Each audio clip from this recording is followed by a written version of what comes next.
성경이 수업을 걷다. 오늘은 열왕기하 4장입니다. 우상숭배에 깊이 빠져 여호와 하나님을 등진 북왕국 이스라엘에서도 여전히 믿음의 사람들이 있었고, 하나님께서는 그런 믿음의 사람들을 돌보시고 계셨습니다. 오늘 본문에 등장하는 사건들에 나타난 여호와의 도우심들은 우상숭배의 근간을 둔 왕들의 정책이 무력함을 보여주고 있는 거예요. 고난과 어려움에 처한 사람들이 엘리사 선지자에게 그들의 상황을 알리는 것은 그의 도움을 기대하는 것이고, 이는 바로 여호와 하나님께 도움을 구하는 것이었어요. 이러한 신뢰는 우상 숭배로 점철된 북왕국에 언약의 하나님 여호와가 양식을 주고 생사를 주관한다는 분임을 이렇게 천명하고 있는 것입니다. 첫 번째 이야기는 선지자의 제자들의 아내 중 한 명으로 생활고에 처한 가족의 이야기입니다. 채무 때문에 두 아들이 종으로 끌려가게 된 한 과부의 사항은 당시 사회상을 반영하고 있어요. 고아와 과부를 궁일히 여기지 않고 마지막 희망까지 꺾어버리는 관행이 판을 치는 세상이었어요. 신명기에서 이미 약자들을 위한 법이 가득했지만, 그런데 이스라엘은 이 모든 법을 하나도 지키지 않았습니다.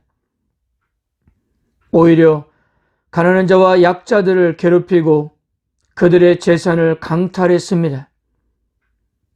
이것은 바로 북이스라엘이 멸망하게 되는 하나의 이유가 된다는 사실이에요. 두 아들과 남겨진 과부가 친척이 아니라 선지자 엘리사에게 도움을 요청했다는 것은 여호와 하나님이 그녀를 도와주실 수 있다는 믿음이 있었기 때문입니다. 또한 그 과부는 그 상황을 극복할 수 있는 해법을 제시한 엘리사의 말을 그대로 따름으로 가족을 유지하고 생계 문제도 해결받을 수가 있었습니다. 그러므로 이 사건이 이야기하고자 하는 것은 어떤 상황에서도 여호와 하나님을 믿고 신뢰하는 사람들에게 하나님은 은혜를 베푸신다는 그 사실을 전해주고 있는 것입니다. 바로 하나님께서는 북이스라엘 백성들에게 이러한 모습을 기대하셨던 거예요. 두 번째 이야기는 열왕기하 4장에서 가장 긴 이야기인데요. 자손의 대가 끊어질 위기에 있는 가정의 이야기입니다. 수넴이라는 지역에 사회적으로 유력하고 경제적으로 부유한 한 여인이 있었는데, 그녀는 믿음도 훌륭했습니다. 엘리사가 하나님의 사람임을 알아보고 그곳을 지날 때마다 섬긴 여인이었습니다. 아마도 엘리사는 갈멜산에 거하면서 갈릴리 지역과 에브라임 지역을 규칙적으로 순회하면서 사역을 했는데, 그러기 위해서는 반드시 이 수넴 지역을 지나야만 했습니다. 그래서 이 여인은 제대로 된 방까지 만들고 엘리사가 그곳을 지날 때마다 쉬도록 그렇게 쉼을 제공했던 것입니다. 이런 여인에게 하나님께서는 남편이 나이가 많아 불가능한 상황에서도 아들을 선물로 주셨습니다. 그러나 그 아들이 갑자기 죽는 불상사가 일어나는데요. 이때 이 여인은 아들을 살릴 수 있는 유일한 소망은 하나님의 사람 엘리사밖에 없다고 확신하고 엘리사에게 도움을 청했습니다. 그리고 그녀의 믿음대로 아들은 기적적으로 살아나게 됩니다. 세 번째 이야기는 흉년을 배경으로 엘리사가 자신의 제자들을 구하는 내용인데요. 구약 성경에서 흉년은 대부분 하나님의 심판이었습니다. 현재 북이스라엘이 하나님을 떠나 우상 숭배가 성행하고 있었기 때문에 이 흉년은 백성들에 대한 징벌이었던 것입니다. 이 흉년 이야기는 열왕기하 8장에도 이어지는데요. 이 흉년 때문에 엘리사는 수넴 여인에게 잠시 고향을 떠나 있으라고 이야기할 정도였어요. 그 기간이 7년이었기 때문입니다.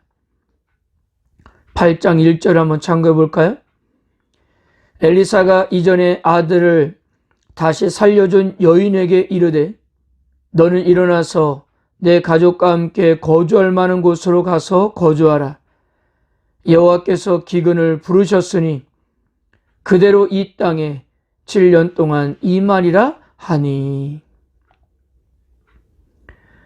혹독한 기근이 7년 동안이나 이스라엘을 강타하고 있었으니 모든 사람이 신음하게 되고 하나님께서 먹이시고 입히신다는 선지자들도 예외는 아니었습니다. 비록 하나님이 먹이시고 입히시지만 그들도 백성들과 함께 고통을 당하여만 했습니다. 아마도 평소에도 궁핍한 선지자들의 삶은 더욱더 궁해졌을 겁니다. 그래서 들에 나가서 먹을 수 있을 것 같은 채소들은 모두 채집해서 국을 끓였지만 거기에는 먹어서는 안 되는 독이 있었던 거예요. 하나님께서는 엘리사를 통해서 그 문제까지도 해결해 주셨습니다. 그리고 네 번째 이야기는 바알살리사에 살고 있던 한 사람은 젖소학으로 만든 보리떡과 채소를 가지고 왔습니다. 율법에 의하면 첫 열매는 하나님께 드려야 하며 그것은 제사장의 몫이었어요. 그런데 이 사람은 그것을 엘리사에게 가져왔던 거예요. 예루살렘 성전으로 가는 길이 막혀 있고 단과 베델의 제사장들은 온갖 우상 숭배에 앞장을 서고 있었기 때문에 진정한 하나님의 사람에게 제물을 가지고 왔던 것입니다.